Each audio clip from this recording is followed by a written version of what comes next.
Halo teman-teman, Assalamualaikum warahmatullahi wabarakatuh.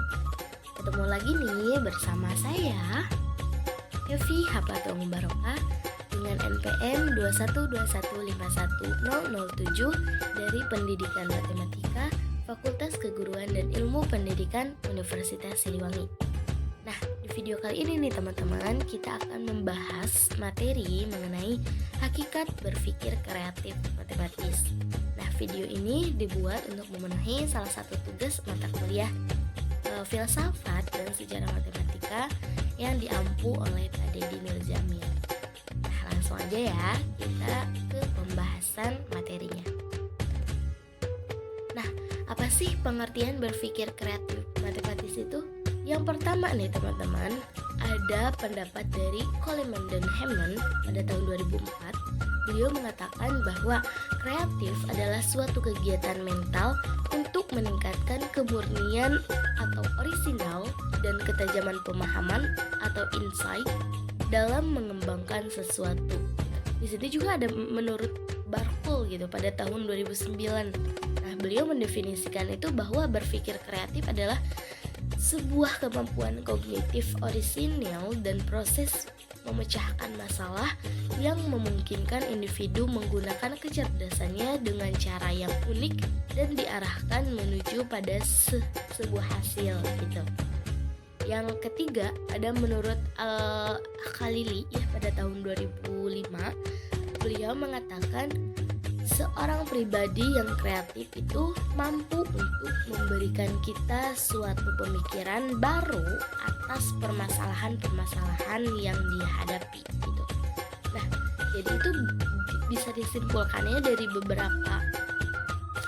beberapa pendapat para ahli bahwa siswa kreatif dalam berpikir itu dapat memecahkan masalah dan itu semua merupakan tujuan gitu yang harus tercapai dari mata pelajaran matematika maupun pelajaran yang lain gitu. Dan bukan hanya di pelajaran, berpikir kreatif matematis itu juga bersangkutan dengan kehidupan sehari-hari, bagaimana kita memecahkan permasalahan gitu, bukan hanya di mata pelajaran atau di mata kuliah gitu. Nah, berpikir kreatif itu merupakan pemikiran yang bersifat keaslian gitu dan reflektif, menghasilkan suatu produk yang kompleks dalam masalah matematika maupun masalah yang lain gitu. Berpikir tersebut itu menghasilkan sintesis ide-ide, membangun ide-ide baru dan menentukan efektivitasnya gitu. Selain itu, berpikir kreatif juga adalah hal yang baik ya, dengan kemampuan untuk membuat keputusan dan menghasilkan produk yang baru. Nah, produk di sini bukan produk sebuah benda ya, tapi di sini kita menemukan atau bisa mencari solusi yang baru gitu tentang permasalahan-permasalahan yang kita hadapi. Seperti itu. Lanjut saja teman-teman.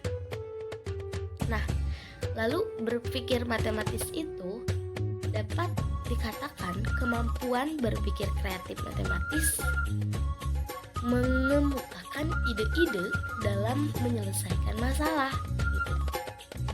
Jadi di sini bukan hanya di matematika saja ya, tapi berpikir matematis ini adalah untuk semua kemampuan yang mengemukakan ide-ide dalam menyelesaikan masalah. Kemudian ada menurut Munandar pada tahun 2009 yang mendefinisikan kemampuan berpikir kreatif ini kemampuan dalam matematika yang meliputi 4 kriteria. Nah, di sini bukan matematika saja, tapi semua hal juga ya. Yang pertama itu ada kelancaran, kelenturan, keaslian, dan kerincian gitu. Nah, keempat kriteria ini masuk ke dalam indikator gitu. Indikator kemampuan berpikir kreatif matematis. Kita bahas ya selanjutnya. Nah, indikator yang dimaksud ini ada yang disebut dengan kelancaran ya. Nah, kelancaran ini maksudnya apa gitu?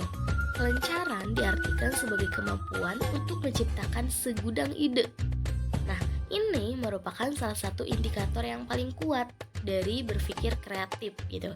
Karena semakin banyak ide, maka semakin besar pula kemungkinan yang ada untuk memperoleh sebuah ide yang signifikan gitu.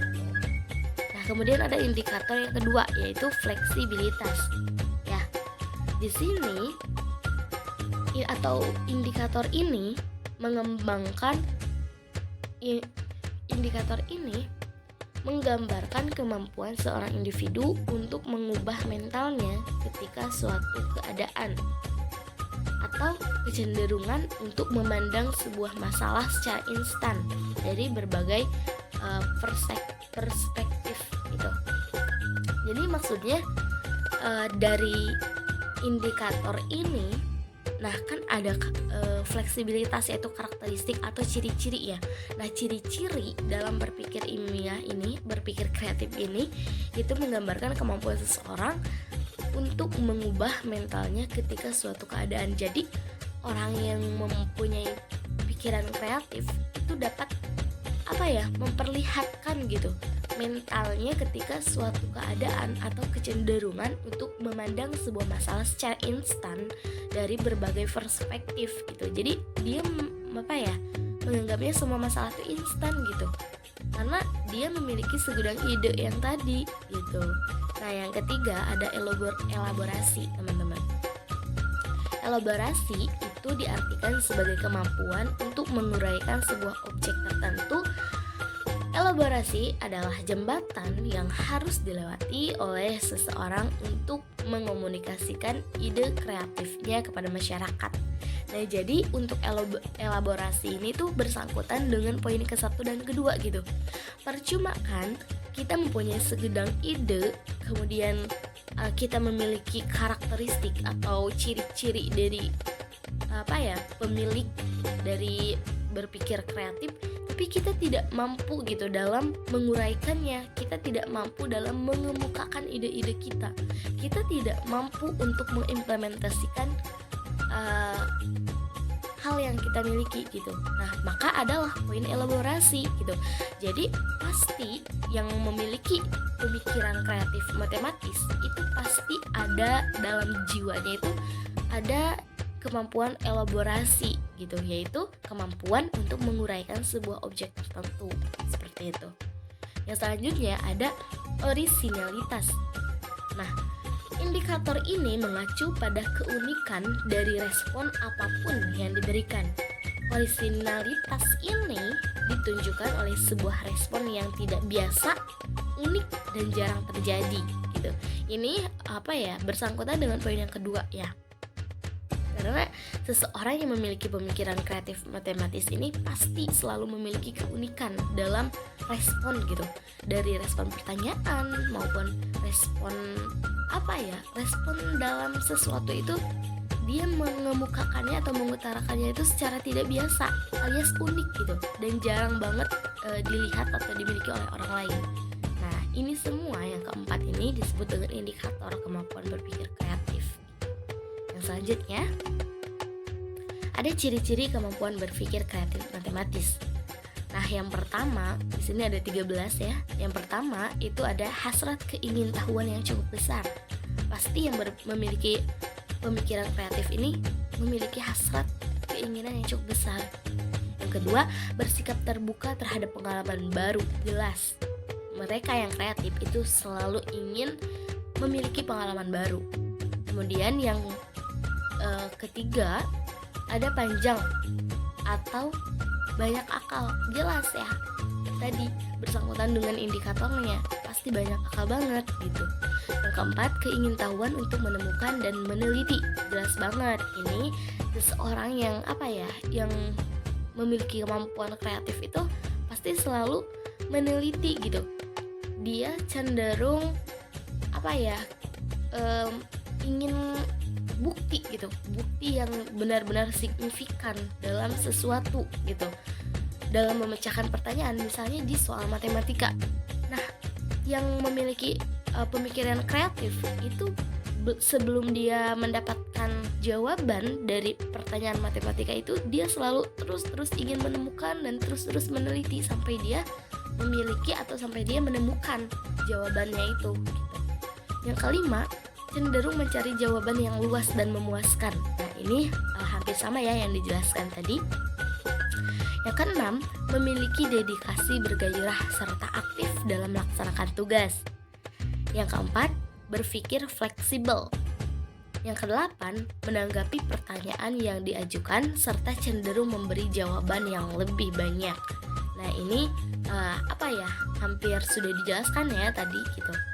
Kurang lebihnya itu ya dia selalu mengemukakannya ide itu secara tidak biasa gitu, unik banget gitu dan jarang dikemukakan oleh orang lain.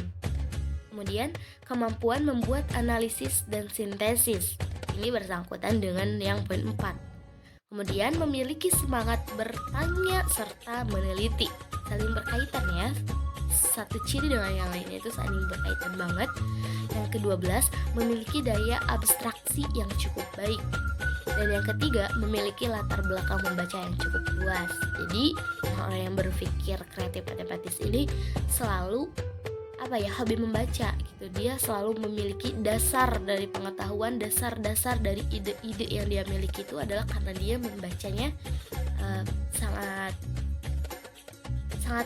sangat cukup besar lah ya gitu. Sangat hobi sekali maksudnya gitu. Nah kemudian nih ada bagaimana sih cara menilai berpikir kreatif matematis? Nah, cara berpikir kreatif matematis yang pertama ada menjelajahi, kemudian mengidentifikasi hal-hal apa saja yang ingin dilakukan dalam kondisi yang ada pada saat ini. Nah, orang-orang yang kreatif itu pasti selalu mengidentifikasi hal-hal apa saja yang ingin dilakukan gitu. Kemudian ada menemukan, setelah menjelajahi pasti menemukan atau melihat teknik dan metode yang telah sedikit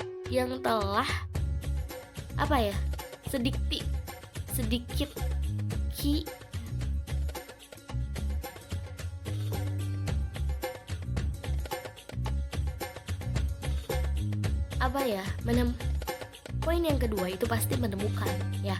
Setelah menjelajahi pasti menemukan, melihat atau memiliki ulasan berbagai alat, teknik dan metode yang telah yang telah sangat terbukti gitu dalam keahliannya atau sangat terbukti dalam kebenarannya gitu, yang mungkin dapat membantu dalam menghilangkan cara berpikir yang tradisional gitu. Jadi pemikirannya kompleks.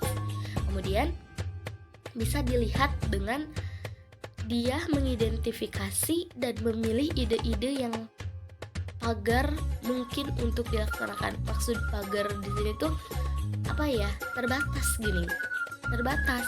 Jadi dia tuh pasti memiliki ide-ide yang di luar batasan itu gitu. Maksudnya yang jarang banget ditemukan.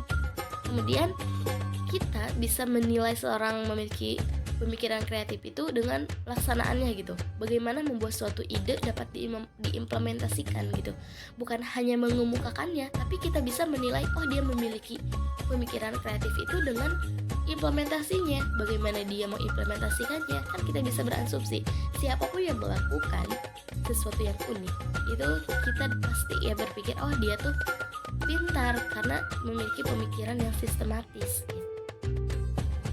Selanjutnya ada nih menurut Perak pada tahun 97. Beliau mengatakan siswa dikatakan fasih dalam memecahkan masalah matematika itu jika siswa tersebut mampu menyelesaikan masalah dengan bermacam-macam interpretasi metode penyelesaian atau jawaban masalah. Nah, yang kedua, siswa dikatakan fleksibilitas dalam memecahkan masalah matematika jika siswa tersebut mampu menyelesaikan masalah dalam satu cara. Kemudian dengan menggunakan cara lain, siswa ditaruh berbagai metode penyelesaian. Jadi pemikirannya kompleks, ya bukan terpacu pada satu saja. Kalau ada rumus satu nih, tapi dia tidak menemukan jawaban, dia pasti terus mencari atau mencari-cari metode-metode untuk memecahkan permasalahannya itu. Kemudian siswa dikatakan menemukan kebaruan dalam memecahkan masalah matematika maupun masalah lain ya, jika siswa tersebut mampu memeriksa beberapa metode penyelesaian atau jawaban, kemudian membuat cara penyelesaian yang berbeda bersangkutan dengan poin yang kedua, seperti itu. Nah, mungkin cukup sekian ya yang bisa saya sampaikan. Semoga teman-teman bisa Nah, cukup sekian ya materi yang bisa saya sampaikan. Semoga teman-teman mendapat manfaat dari apa yang saya sampaikan. Terima kasih telah menonton. Wassalamualaikum warahmatullahi wabarakatuh.